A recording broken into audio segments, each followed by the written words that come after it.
안녕하세요. 구찬아입니다. 풀만 호텔에서 쫓겨난 저희가 도착한 곳은 어디였을까요? 바로 베르사유였습니다. 비행기 대기 타야 하기 때문에 파리에서 멀리 떨어진 곳은 갈 수가 없었고, 파리에서 가까우면서 그나마 덜 복잡한 곳을 선택하게 된 것입니다. 물론 베르사유 궁전은 관광객들로 바글바글하지만 궁전 밖은 그렇게까지 복잡하지는 않습니다. 저희가 투숙했던 곳은 월도프 아스토리아 베르사유였는데, 호텔 정문이 퀸즈게이트 바로 옆이라 베르사유 정원을 내 집 정원 드나들듯이 할 수 있어서 좋았습니다. 물론 유료 입장을 하는 곳까지는 못 들어가는데요. 저는 관광객들 바글대는 그랑커널 쪽보다는 이 숲길이 너무 좋았습니다. 개인적으로 대형 체인 소속 호텔들을 선호하는 편은 아닌데, 이곳은 1907년에 시작된 트리아논 팔라스를 2009년 힐튼에서 인수해 만든 호텔이라 유럽 부티크 호텔 같은 느낌이 좀 나더라고요. 저는 개인적으로 마음에 들었고, 무엇보다 파리보다는 덜 복잡해서 좋았습니다.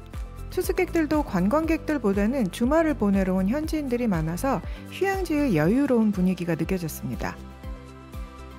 파리 관광 마치고 하루 이틀 쉬면서 호캉스 즐기실 분들께 추천할 만한 호텔입니다. 그럼 저와 함께 한번 둘러보시죠.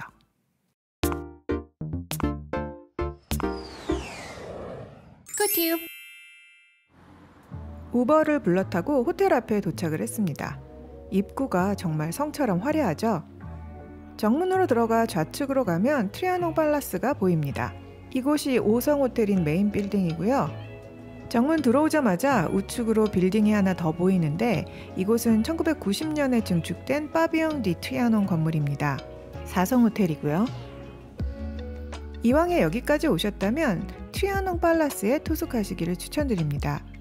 호텔이 아주 고풍스럽고 예쁘거든요. 힐튼 티어 갖고 계신 분들도 많으니까 적절히 잘 이용을 하시면 좋은 조건으로 투숙하실 수 있을 것 같습니다. 그럼 안으로 들어가 보겠습니다. 로비가 아주 예쁘게 꾸며져 있습니다. 굉장히 유럽틱하죠? 레스토랑으로 가는 긴 복도인데요. 이 호텔의 시그니처 같은 공간입니다. 소심하게 거울 셀카 하나 찍고요. 조금 일찍 도착했기 때문에 객실이 준비될 때까지 간단히 점심을 먹기로 했습니다. 이곳에는 고든 램지가 운영하는 미슐랭 원스타 레스토랑 오 트리아농이 있어요. 그런데 일요일, 월요일은 문을 닫고 나머지 요일에도 저녁 한 타임만 운영하기 때문에 당연히 예약 없이는 갈 수가 없습니다. 저희도 갑작스레 방문하게 된 곳이라 오 트리아농은 가지 못했고요. 식사는 라 베란다라는 메인 레스토랑과 바 갤러리라는 곳에서 했습니다. 도착하자마자 바 갤러리에 가서 간단한 식사를 했습니다. 화이트 와인이랑 알랭밀리아 주스 1잔 시키고요. 참치 타다키 하나 시키고, 뽕 선생님이 햄버거 먹고 싶다고 해서 햄버거도 하나 시켰습니다. 도톰한 패티를 불맛 입혀 미디엄으로 구워와서 맛이 괜찮더라고요. 시골쥐들이 빨이 벗어나니 얼굴이 좀 피었네요. 일단 초록이들이 보이고 시원한 바람이 불어오니 살 것 같더라고요. 식사를 마치고 정원으로 슬슬 산책을 나가보았습니다. 도심의 호텔들은 이런 공간이 없어서 답답하더라고요. 나무 덩굴로 그늘을 만든 시원한 벤치가 군데군데 놓여 있었어요. 이날 날씨가 꽤 뜨거웠는데 여기 들어가 앉아있으니 너무 시원하더라고요.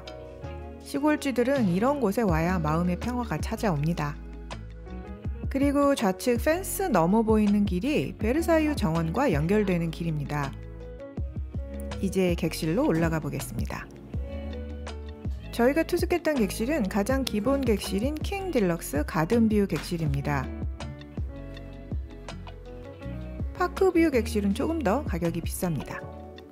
기본 객실이지만 객실 크기도 꽤 널찍하고 발코니도 갖추고 있습니다.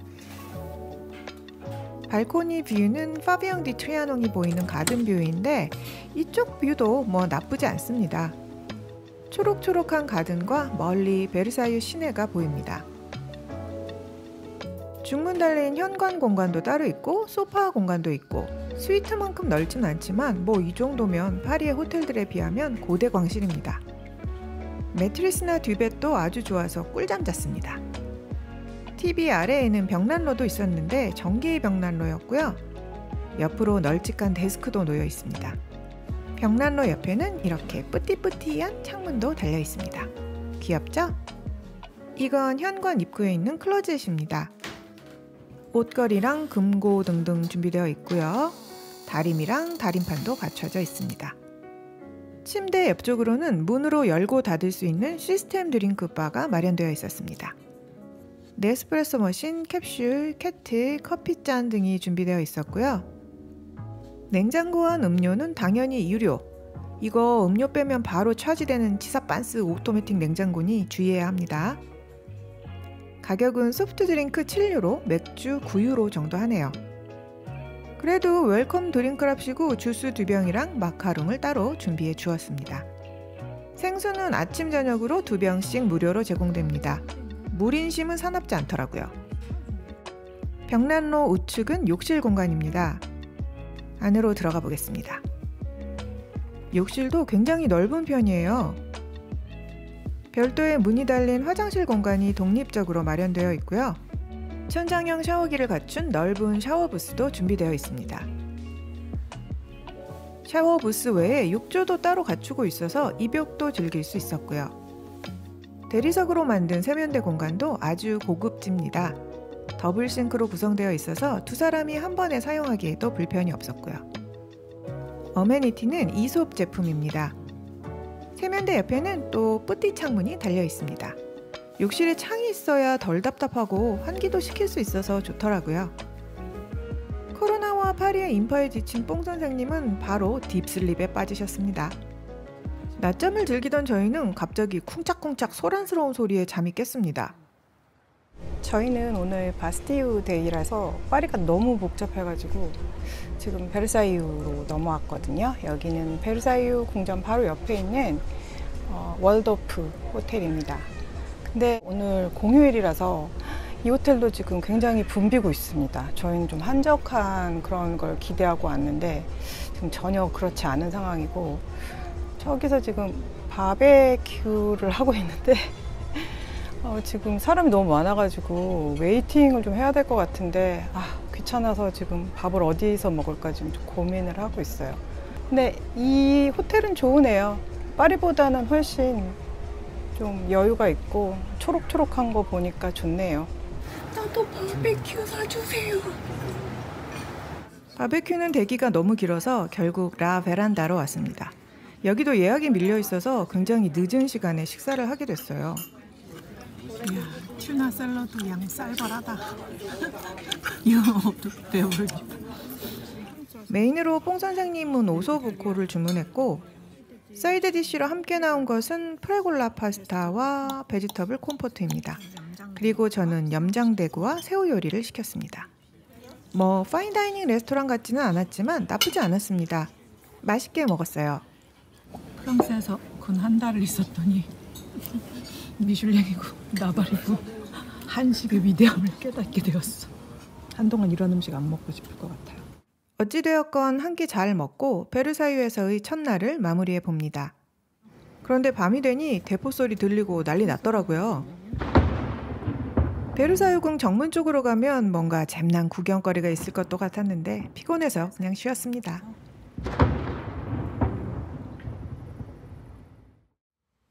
다음날 아침, 점심때가 다 되어서 기상한 저희는 호텔 조식 따윈 건너뛰고 한식을 찾아 떠납니다. 한식 원정대 출발! 각 맞춰 깍둑썰기에 둔 가로수 덕분에 시원하게 갈 수 있었어요. 만 해도 파리보다 훨씬 쾌적합니다. 시원하고, 그죠? 눈이 많아서 나무를 이렇게 가로수로 쫙 심어놓으니까 걷기가 되게 좋아. 나무를 다 깍두기처럼 이렇게 깍둑깍둑 해놨어. 진화했어.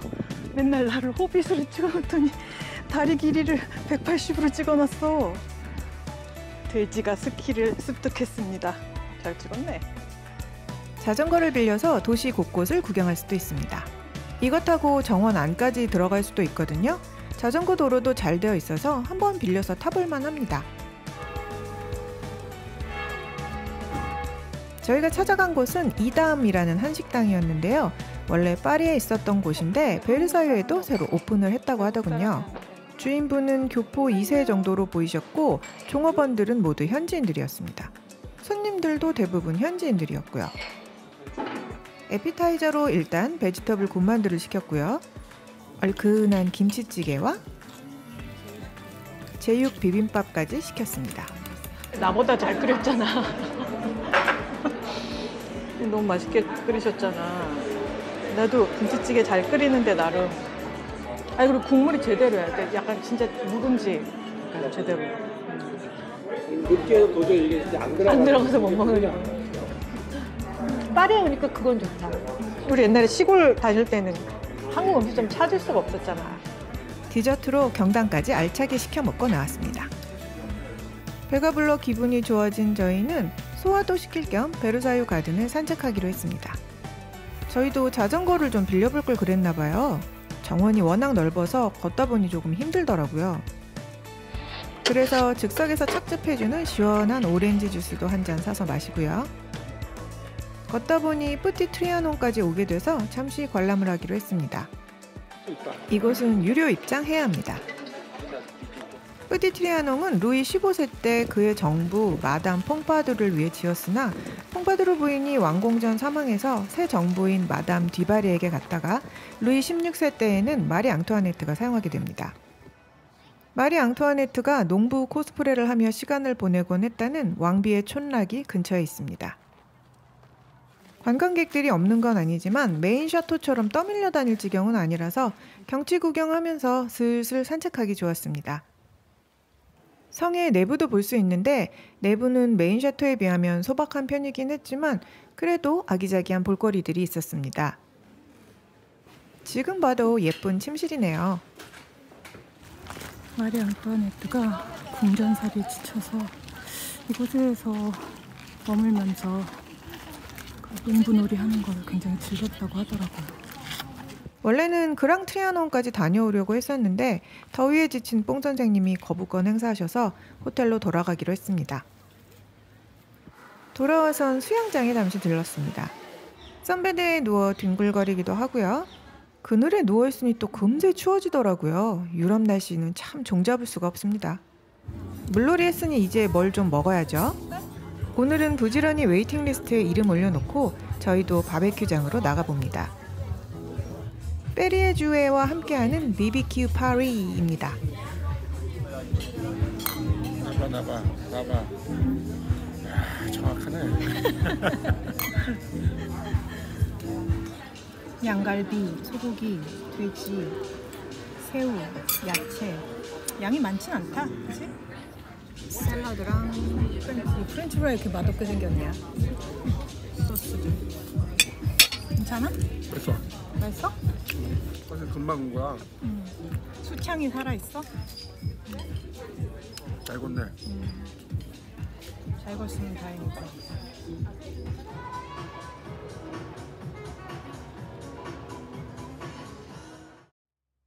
그리고 다음 날 저희는 드디어 비행기표를 구해 프랑스를 떠나게 되었습니다. 체크아웃하고 짐을 맡긴 후 이 다음을 한 번 더 찾았습니다. 오늘은 해물파전도 시키고 군만두 또 시키고 불고기와 어제 너무 맛있게 먹었던 김치찌개도 한 번 더 시켰습니다. 그리고 마지막으로 베르사유 샤토를 갔는데 와 벌써부터 기빨립니다.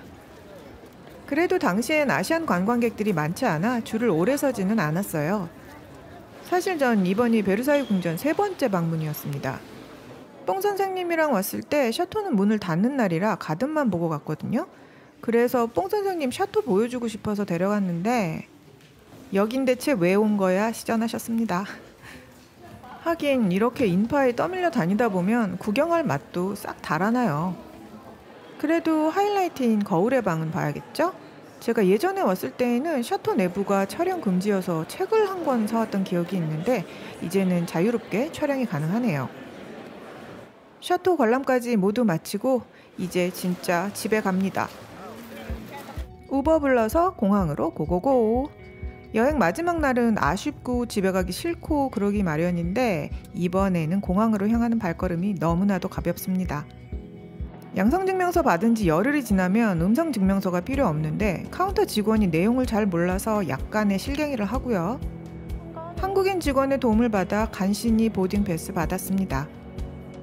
비즈니스 티켓 날리고 이코노미 편도를 1인 250씩 주고 온 것을 생각하면 지금도 속이 쓰립니다.